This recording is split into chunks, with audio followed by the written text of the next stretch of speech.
Seventh example देखें, find a vector equation for the line passing through the points this and this. ये 2 point से जाने वाली जो लाइन है उसकी इक्वेशन निकालो। देखो हम ऊपर आर्टिकल करके आए हैं, तो कौन कौन से पॉइंट हैं, ये ए है और ये बी है। तो इसका पोजीशन वेक्टर ए है, इसके कोऑर्डिनेट x1 y1 z1, इसके कोऑर्डिनेट x2 y2 z2। तो फिर इस लाइन की इक्वेशन क्या हो जाएगी वेक्टर फॉर्म में, तो ये हो जाएगी r is equal to a plus lambda b minus a. B point है, ए पॉइंट है, तो b माइनस ए और ए पॉइंट को बाहर रख दिया। और अगर कार्टेशियन फॉर्म में देखें तो x minus x1 upon x2 minus x1 is equal to y minus y1 upon y2 minus y1 और is equal to z minus z1 upon z2 minus z1। ये हमारी Cartesian form of line passing through 2 points. तो अब हमें 7th question में बस values डालनी है। तो चलो मैं वैल्यू डालता हूँ, आप मुझे बताओ। अब अगर मैं इसको मान लेता हूँ x1 y1 z1, ठीक है, और इसको मान लेते हैं हम x2 y2 z2। ये हमारा x2 y2 z2 है। तो वैल्यू डलवाओ फॉर्मूले के अंदर। कार्टेशियन फॉर्म में क्या लिखे बताओ। हमने देखो वेक्टर फॉर्म में तो लिख ही लिया, ठीक है ना। वेक्टर फॉर्म में क्या लिखा है, r is equal to a plus lambda b minus a. तो a की जगह हमने ये वाला कोऑर्डिनेट लिखा x1 y1 z1 यानी माइनस आई कैप। तो ऊपर फॉर्मेट देखें, देखो यही डिराइव किया था हमने फॉर्मूला ऊपर, a plus lambda b minus a. तो a की जगह तो x1 y1 z1, b की जगह x2 y2 z2। तो हमने लिखा a की जगह आई कैप माइनस आई कैप प्लस 0 के कैप प्लस 2 के कैप और b माइनस ए, यानी इसको हमने b माना है और इसको हमने a माना है। तो सब्ट्रैक्ट करो 3 माइनस माइनस 1, ठीक है। 3 माइनस माइनस 1 कितना हो जाएगा 4 आई कैप। फिर 4 माइनस 0, 4 माइनस 0 4 हो जाएगा और 6 माइनस 2, 6 माइनस 2 4 हो जाएगा, ठीक है। इसके बाद कार्टेशियन फॉर्म लिखवाओ। कार्टेशियन फॉर्म में क्या लिखें, x माइनस x1, x1 क्या है -1 और divided by x2 minus x1 निकाला था अभी हमने। x2 माइनस x1 क्या है 3 माइनस माइनस 1, वो कितना होता है 3 माइनस माइनस 1 4 हो गया। ऐसे ही y माइनस y2, तो y माइनस y1, y1 की वैल्यू बताओ, वो तो 0 है और divided by y2 minus y1 क्या लिखोगे बताओ भाई, 4 माइनस 0 है ना। और लास्ट बताओ z माइनस z1, तो z माइनस z1, z1 की वैल्यू कौन बता रहे हैं 2 और z2 minus z1 6 minus 6 minus 2 4। अब हम चाहें तो इसका ना 4 जो कॉमन फैक्टर है नीचे से वो काट सकते हैं। तो x plus 1 is equal to y is equal to z minus 2। ये हमारी स्ट्रेट लाइन की इक्वेशन है कार्टेशियन फॉर्म में, ठीक है। इस तरह से 8th क्वेश्चन देख लेते हैं एक बार। 8th क्वेश्चन में लिखा है the Cartesian equation for line is this. तो ये कार्टेशियन इक्वेशन है और हमें क्या करना है find the vector equation of the line. तो हमने इसको ना सेपरेट करना है। जब हम स्टैंडर्ड फॉर्म देखते हैं स्ट्रेट लाइन का, तो उसमें यहाँ माइनस होता है यहाँ पे, पर यहाँ तो प्लस लिखा हुआ है। तो इसको हमने ऐसे लिख दिया x माइनस माइनस 3 और z प्लस 6 को भी हमने z माइनस माइनस 6 लिख दिया। तो इसमें जो कोऑर्डिनेट होगा x1 y1 z1 वो गया -3 5 और -6 और डायरेक्शन रेशियो हो जाएंगे लाइन के जो नीचे लिखे हुए हैं a 2 4 और 2, ये डायरेक्शन रेशियो। तो हमारा इक्वेशन क्या होता है वेक्टर फॉर्म में a प्लस लेमडा बी। तो a तो हो जाएगा ये पॉइंट -3 5 और -6, तो हमने लिख दिया -3 आई कैप प्लस 5 जे कैप -6 के कैप। और हम यहाँ से लिख देंगे डायरेक्शन रेशियोज क्या है 2 4 2, या तो आप 2 आई कैप 4 जे कैप प्लस 2 के कैप लिख दो या फिर इनमें से कॉमन फैक्टर काट दो। तो 2 कॉमन फैक्टर है वो काट दोगे तो क्या बचेगा आई कैप प्लस 2 जे कैप प्लस 2 के कैप, ठीक है ना। तो ये हो गई हमारी equation of line in vector form. Next article करना है अपन एंगल बिटवीन टू लाइंस, ठीक है। तो एंगल बिटवीन टू लाइंस कैसे निकालें देखें। तो 2 लाइनें दी हुई हैं, इसके बीच में एंगल निकालना है। चलो आपने फॉर्मूला बताया था कॉस थीटा का ए डॉट बी का फॉर्मूला। तो ए डॉट बी फॉर्मूला क्या होता है भाई, ये होता है मॉड ए मॉड बी और कॉस थीटा। तो यहाँ से कॉस थीटा क्या आया, कॉस थीटा आया ए डॉट बी और डिवाइडेड बाय मॉड ए और मॉड बी। तो अगर मैं ए को मान लेता हूँ, ए वेक्टर क्या है, कंपोनेंट्स क्या है इसके, मानो a1 i cap plus a2 j cap और प्लस a3 k कैप। ऐसे ही बी वेक्टर क्या है, b1 i cap plus b2 j cap और प्लस b3 k कैप। तो बताओ अगर हम a डॉट बी निकालेंगे तो क्या आएगा, तो न्यूमरेटर निकाल रहे हैं तो a डॉट बी लिखेंगे तो i डॉट i तो 1 होता है और i डॉट j क्या होता है, i डॉट j तो 0 होता है। i डॉट j मतलब क्योंकि इनके बीच में एंगल कितना है 90 डिग्री। तो एक बार i को i के साथ डॉट प्रोडक्ट लेंगे, i को j के साथ, i को k के साथ, तो ये 0 आएंगे। तो इसलिए हम क्या लिखेंगे, सिर्फ a1 b1 और i1 डॉट i1, तो i cap dot i cap 1 होता है। ऐसे ही a2 j कैप को तीनों से मल्टीप्लाई करो तो डॉट प्रोडक्ट निकालो a2 j को, अगर इससे करेंगे तो j dot i 0, j dot j 1 और j डॉट k 0। तो इसलिए हम क्या लिखेंगे a2 b1 a2 b2 sorry a2 b2 और लास्ट में a3 k कैप को फिर से डॉट प्रोडक्ट लेंगे किसके साथ, इन सब के साथ। तो k dot i k dot j ये 0 होने वाले हैं और k डॉट k 1 आएगा। तो हमारा थर्ड टर्म आ जाएगा a3 b3। तो ये कंपोनेंट फॉर्म में हमें ये पता है कि डॉट प्रोडक्ट ऐसे लिखते हैं। अब बताओ मैग्नीट्यूड ऑफ a क्या है, वो है अंडर रूट ऑफ a का मैग्नीट्यूड बताओ। अगर हमारा वेक्टर a ये है a1 i plus a2 j plus a3 k, तो इसका मैग्नीट्यूड होगा a1 square plus a2 square plus a3 square. और मॉड भी बता दो इसी तरह से। तो b वेक्टर क्या है, b1 i cap b2 j cap b3 k cap, तो इसका कंपोनेंट क्या हो जाएगा, मैग्नीट्यूड क्या हो जाएगा, b1 square plus b2 square plus b3 square. तो हमारे पास ये रेडी है, ये रेडी है, ये रेडी है।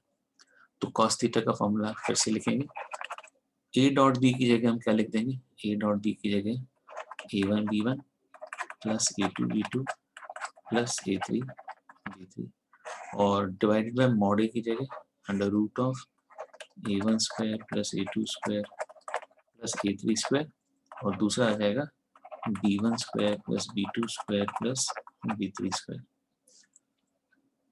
तो इस तरह से हमने cos थीटा निकाल लिया। अब साइन थीटा अगर निकालना हो तो under root of 1 minus cos के थीटा लिख के ये सिंप्लीफाई करोगे। इस 1 की जगह क्या लिखेंगे, एलसीएम ले लो, एलसीएम लेके सिंप्लीफाई करोगे तो कुछ इस फॉर्मेट में आ जाएगा हमारा साइन थीटा। ठीक है, तो ये था हमारा फॉर्मूला। इस पे बेस क्वेश्चन करेंगे, नोट पढ़ लेते हैं। In case the lines L1 and L2 do not pass through the origin, we may take lines L1 dash and L2 dash which are parallel to L1 and L2 respectively and pass through the origin। तो ये बता रहा है कि अगर origin से पास नहीं कर रही है तो हम ओरिजिन से पास करवा सकते हैं इनको ऐसे। ठीक है, लाइनें तो कहीं और हैं पर हम उनको उसी के पैरेलल लाइन ले आएंगे और ओरिजिन से पास करा देंगे, ये बता रहा है। तो इस तरह से हमने दो लाइंस के बीच में एंगल देख लिया। तब स्पेशल केसेस देख लेते हैं। स्पेशल केसेस में क्या है, कहता है कि if instead of direction ratios of line L1 L2 the direction cosine namely L1 M1 N1 और L2 M2 N2 होते तो फिर cos थीटा का फॉर्मूला क्या होता है। तो अगर मैं आपको ये बताऊं कि ये अगर मैं इस तरह से इसको देखो घेरा बना रहा हूँ इस तरह से, ये क्या है a1 अपॉन ये under root of a1 square a2 square a3 से, ये क्या है, ये हमारा L1 है। ऐसे ही b1 के साथ हम ये ले लें, ये ले लेंगे b1 के साथ b2 स्क्वायर b2 स्क्वायर ये वाला, तो ये क्या है, ये L2 है। ऐसे ही a2 upon magnitude of a वो हमारा m1 m2 n1 n2। तो cos थीटा को हम डायरेक्शन कोसाइन के फॉर्म में भी लिख सकते हैं। कोई डाउट तो नहीं है कैसे लिखा डायरेक्शन कोसाइन के फॉर्म में। और इसी तरह से साइन थीटा जो ये टर्म है इसके नीचे अगर हम हर एक टर्म के नीचे ये लिख दें तो a1 अपॉन ये जो आएगा वो L1 हो जाएगा। और इस तरह से b2 अपॉन ये लिख दोगे a2 square b2 square c2 square, वो क्या हो जाएगा, वो हो जाएगा m2। इस तरह से साइन थीटा का फॉर्मूला बन जाएगा डायरेक्शन कोसाइन के फॉर्म में।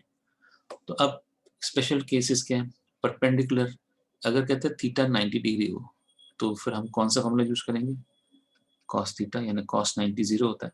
तो फिर हम ये फॉर्मूला यूज करेंगे या ये वाला फॉर्मूला यूज करेंगे जो ऊपर हमने लिखा है।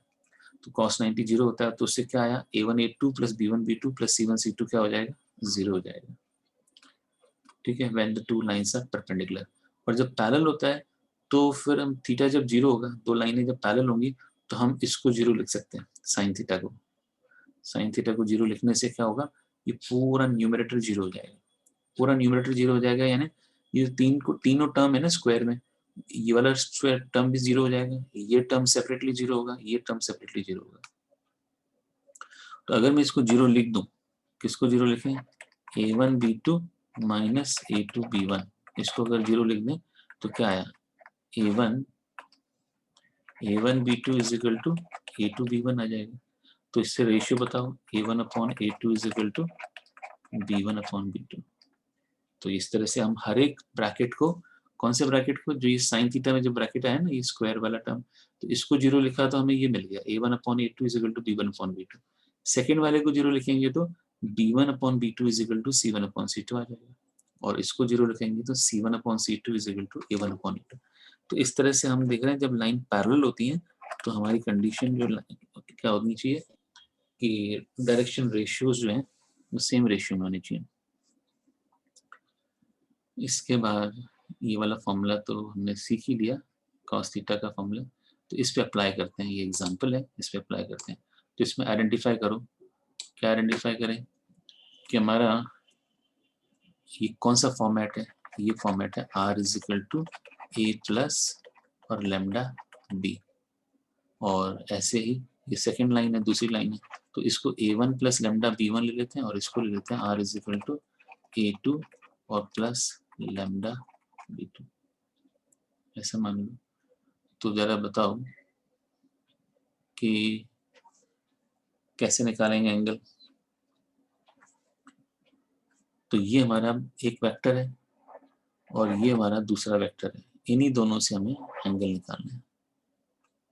तो डॉट प्रोडक्ट निकालो, इन दोनों का डॉट प्रोडक्ट निकालेंगे, cos theta is equal to, किससे मल्टीप्लाई करेंगे, कोफिशिएंट बताओ, 1 इंटू 3, तो पहले लिखेंगे 1 इंटू 3, ये हमारा a1 b1, फिर a2 b2 क्या हो जाएगा, 2 इंटू 2 और फिर 2 इंटू 6 डिवाइडेड बाय मैग्नीट्यूड बताओ, a1 का मैग्नीट्यूड क्या होगा, बोलो, कोई भी बोल सकता है, मैग्नीट्यूड ऑफ a क्या होगा भाई, 1 square plus 2 square plus 2 square, किसका मैग्नीट्यूड निकालना, कोफिशिएंट लिए ना 1 2 2, तो इस तरह से इसका मैग्नीट्यूड ऑफ फर्स्ट वेक्टर, ऐसे इसका मैग्नीट्यूड बताओ सेकेंड वेक्टर का कितना आएगा, कौन बता रहा है,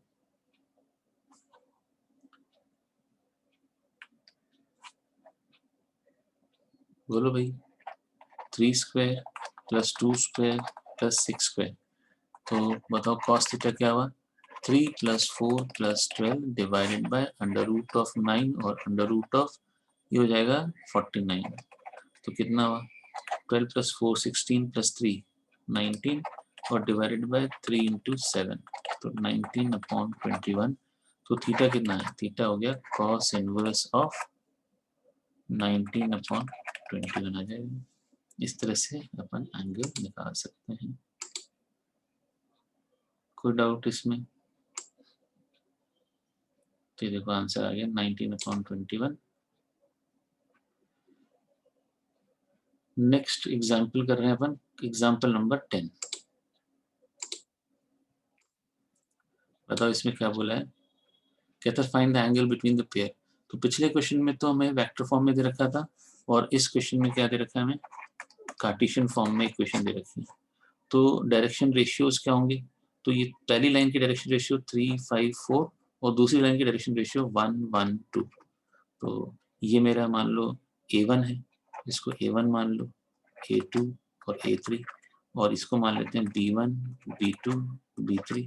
और अब बताओ एंगल कैसे निकालें, तो पहले फॉर्मूला लिख देते हैं, cos theta is equal to a1 b1 plus a2 b2 plus a3 b3 divided by under root of, यहाँ लिखेंगे a1 square plus a2 square plus a3 square, और दूसरे में b1 square plus b2 square plus b3 square. चलो बताओ क्या लिखें, substitute करवाओ। A1 B1 बताओ क्या लिखें, मल्टीप्लाई करें।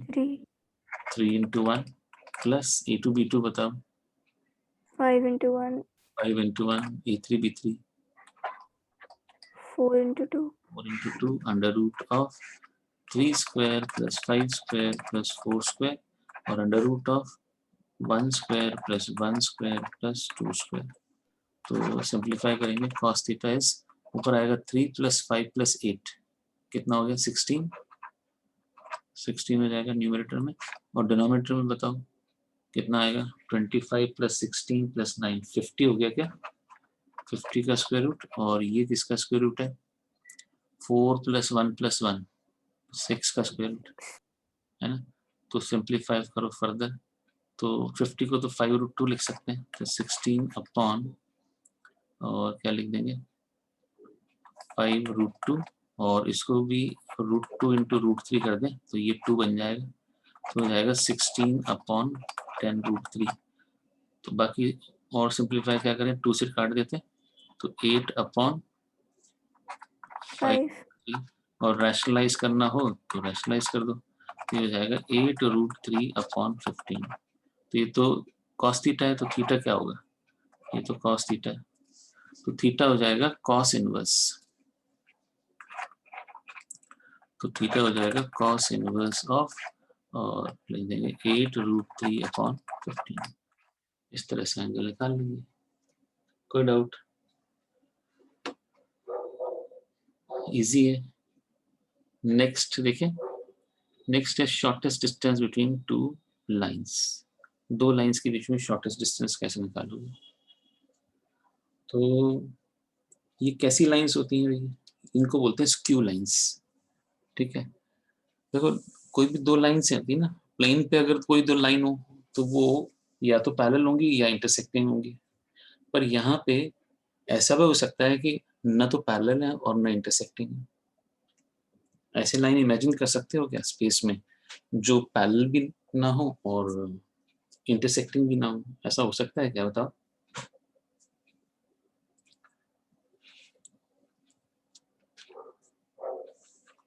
सोचो भाई,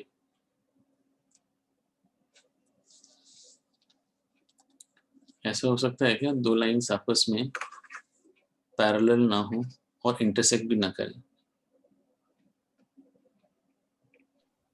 नहीं हो सकती सर। तो देखो मैं अपने वीडियो में दिखा रहा हूँ आपको, ठीक है, पिन कर लो, वीडियो पिन करेंगे तो आपको दिख जाएगा।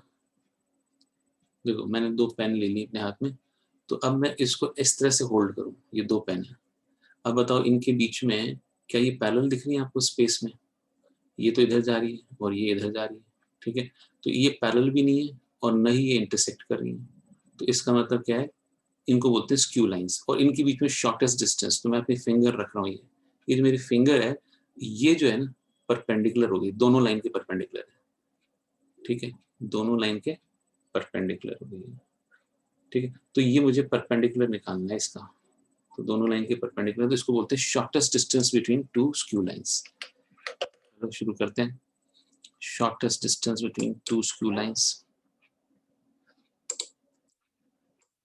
उसका फॉर्मूला क्या होगा, तो फॉर्मूला मैं डायरेक्ट बता दूं क्या कि कैसे है, ये है फॉर्मूला इसका, shortest distance b1 cross b2 dot n कहेंगे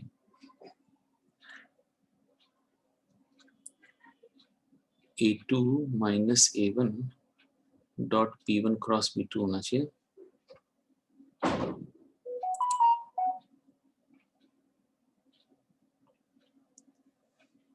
एक मिनट,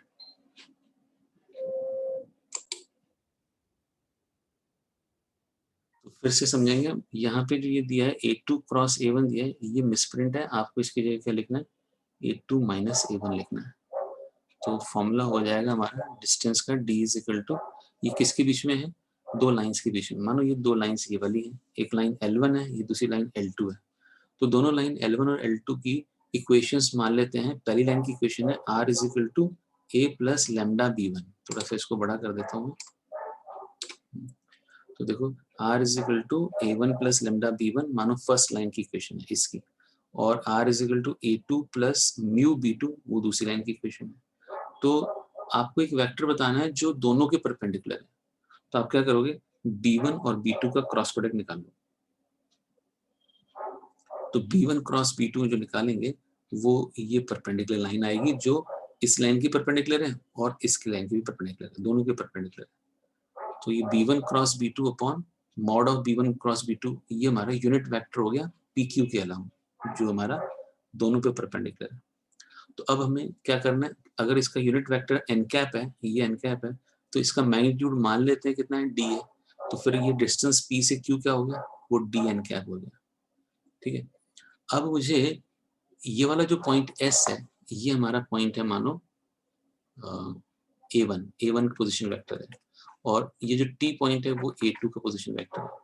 तो हमने ये जो A2 माइनस A1 है, ये जो लाइन ली है A2 माइनस A1, इसका प्रोजेक्शन लेना है PQ पे। A2 माइनस A1 का प्रोजेक्शन PQ पे लेना है।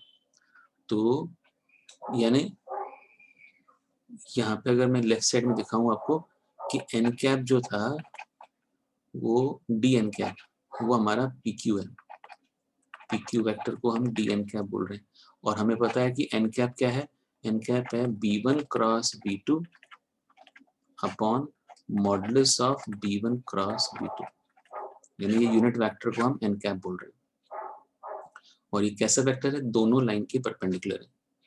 ठीक है, तो PQ क्या है, dn कैप, और d लिख दिया, और n कैप है b1 क्रॉस b2 अपॉन। तो अब हमें मैग्नीट्यूड निकालना है, इसका प्रोजेक्शन निकालना है। किसका प्रोजेक्शन निकालना है, projection of ST on PQ। Projection of ST on PQ क्या होगा भाई, डॉट प्रोडक्ट सीखा ना हमने। Projection of ST on PQ क्या होगा, जैसे मैंने बोल दिया कि ये कोई वेक्टर A है और इसकी डायरेक्शन में, इस लाइन की डायरेक्शन में आपको इसका प्रोजेक्शन बताना है। तो A का प्रोजेक्शन इसकी डायरेक्शन में कितना है, तो ये अगर एंगल थीटा है तो इसका प्रोजेक्शन क्या होगा, मॉड A कॉस थीटा हो जाएगा ऐसे। तो अब मुझे ये A2 माइनस A1 लाइन है, ये वाली लाइन क्या है, A2 माइनस A1 किया हमने। ठीक है, तो A2 माइनस A1 का प्रोजेक्शन हमें कहाँ चाहिए, वो चाहिए PQ के अलावा। तो क्या हो जाएगा, वो हो जाएगा ST कॉस थीटा। वहां जैसे A कॉस थीटा था, तो यहाँ मानो ST कॉस थीटा ले लेते हैं, ये ST है। ठीक है, ST कॉस थीटा। तो ये ST क्या है भाई, ST कैसे निकलेगा, तो ये था हमारा PQ। ठीक है, अब cos थीटा की वैल्यू डाल दो। cos थीटा की वैल्यू क्या है बताओ, तो PQ डॉट ST और divided by magnitude of PQ और मैग्नीट्यूड ऑफ ST, ये लिख देंगे। तो ST से ST कट जाएगा बाहर, जो ST से कट जाएगा। ठीक है, तो फिर क्या बचेगा, PQ dot ST upon PQ not PQ, ये बचेगा। ठीक है, क्या समझ में आया रहा, क्या यहाँ तक समझ में आया कि नहीं आया, कहीं ऐसे नहीं मैं आगे निकल जाऊं और आप फिर बोलो कि सिर्फ पीछे से समझाओ आपको शुरू से। जहां तक समझ में आ गया बताओ, फिर आगे बताएं। थोड़ा थोड़ा ही आया है। थोड़ा थोड़ा है, कहाँ से समझाऊं बताओ। सर एक बार पूरा समझा दो। पूरा फिर से समझे, चलो फिर से समझ लेते हैं ध्यान से, जहां नहीं समझ में आया पूछ लेना मेरे से। ठीक है, तो एक बार मुझे एक बात बताओ, मैंने जो दो पेन दिखाए थे आपको पकड़ के दिखाया, तो मैं फिर से दिखा रहा हूँ, आप ध्यान देखना। ये मैंने दोनों पेन ले लिए। ठीक है, ये मेरा वेक्टर है B1 और ये वेक्टर है B2। ठीक है, इस पे एक पॉइंट है, ये A1 है और ये A2 है। मान लो ये A1 है, ये A2 है, और ये B1 के पैरेलल है, ये B2 के पैरेलल है। अब इस पे मैंने क्या करना है, अपनी एक जो तीसरा ये फिंगर ले लिया, ये परपेंडिकुलर है। ये मेरी जो फिंगर है ये वाली, ये परपेंडिकुलर है, दोनों लाइन के परपेंडिकुलर है। ठीक है, दोनों लाइन के परपेंडिकुलर दिखा दी मैंने आपको। तो ये वेक्टर क्या होगा, ये बी वेक्टर है, B1 वेक्टर है, ये B2 वेक्टर है। तो जो मेरी अंगुली है वो क्या होगी, B1 क्रॉस B2 हो जाएगी। वो क्या हो जाएगी, B1 क्रॉस B2 हो जाएगी। ये बात समझ में आ गई। और इसके अलोंग ये लाइन कौन सी है, PQ है मेरी। और अगर इस टिप्स को ज्वाइन करें, ये वाला टिप और ये वाला टिप, ये दोनों ज्वाइन कर लो, यानी ये S और T है, ST ज्वाइन कर लो, तो इसका प्रोजेक्शन इस पे कितना होगा बताओ। ये जो लाइन बनेगी ये वाली, इसका प्रोजेक्शन इस पे इतना ही तो होगा, PQ।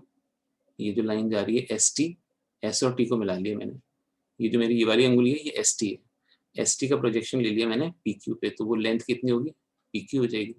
तो इसका प्रोजेक्शन इस पे ले रहे हैं तो ST cos थीटा हो जाएगा। ठीक है, ये समझ में आया क्या यहाँ तक, समझ में आया कि नहीं आया। ST का प्रोजेक्शन PQ पे ले लिया, यस सर। तो वो ST cos थीटा हो जाएगा। तो मैंने आपको बताया कि ये जो PQ है वो तो क्या है, DN कैप हो गया, ये DN कैप है, तो हमने इसको डॉट प्रोडक्ट लेना है। तो चलो मैं दिखा रहा हूँ वापस से, फिर से समझेंगे। तो PQ क्या है, DN कैप। मानो ये डिस्टेंस जो है D है और इसका यूनिट वेक्टर N कैप है, तो DN कैप। तो N कैप कैसे निकलेगा, वो तो निकलेगा क्रॉस प्रोडक्ट से, B1 cross B2 upon mod B1 cross B2 से, ये निकल जाएगा। तो अभी फिलहाल इसको वापस लौट के आएंगे। तो PQ क्या है, PQ दूसरी तरह से बताओ कि PQ क्या है, ST का प्रोजेक्शन है PQ cos, PQ जो है वो क्या है, ST cos थीटा, ST का प्रोजेक्शन PQ हो जाएगा। तो कितना होगा वो, ST cos थीटा हो जाएगा। जैसे मैंने बताया कि ये ST है और ये थीटा है, तो इस लाइन का, इस लाइन पे प्रोजेक्शन क्या होगा, ST cos थीटा हो जाएगा। इसका इसमें तो A दिखा है, तो ये A cos थीटा हो जाएगा। अब cos थीटा का फॉर्मूला लिख दिया। cos थीटा कौन से दो लाइंस के बीच में एंगल बता रहे हैं, ये L1 और L2 के बीच में। तो क्या लिखेंगे, cos थीटा कितना होगा इन दोनों के बीच में, दोनों का डॉट प्रोडक्ट बताओ, इन दोनों लाइन का डॉट प्रोडक्ट निकालेंगे ना, cos थीटा इन दोनों लाइन के बीच में निकाल रहे हैं ना, तो PQ dot ST upon mod PQ mod ST, तो ST से ST कट गया और PQ डॉट ST आ जाएगा। अब बस हमें क्या डालना है, इसमें वैल्यू डालनी है, PQ अपॉन मॉड PQ, ये हमने B1 cross B2 upon mod B1 cross B2 लिख दिया। और ST क्या है, ST है A2 माइनस A1, ST को हमने A2 माइनस A1 लिख दिया, और ये PQ अपॉन मॉड PQ क्या है, B1 cross B2 upon mod B1 cross B2। समझ में आया PQ क्या है, ये ऊपर लिखा है ना हमने B1 cross B2 upon mod B1 cross B2 लिख दिया। ठीक है, अगर हम यस सर। ये हमारा यूनिट वेक्टर भी बोल सकते हैं इसको, PQ अपॉन मॉड PQ को। चलिए, तो ये फॉर्मूला हमने समझ लिया कैसे आया, ये हमारा वेक्टर फॉर्म है इसका। अब इसी का कार्टेशियन फॉर्म समझ लो कि कैसा होता है कार्टेशियन फॉर्म। तो ये देख लो कि इसमें क्या करेंगे हम, डिटरमिनेंट बना देंगे। तो डिटरमिनेंट में पहली रो क्या होगी, ये A2 माइनस A1 से आएगी। A2 माइनस A1 क्या होता है, X2 minus X1, Y2 minus Y1, Z2 minus Z1। इसको हम बोल देंगे कि ये हमारा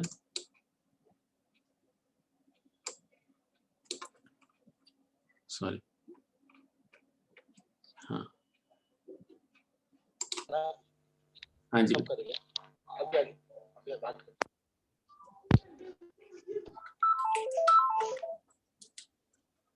एक मिनट थोड़ा होल्ड करना पड़ेगा।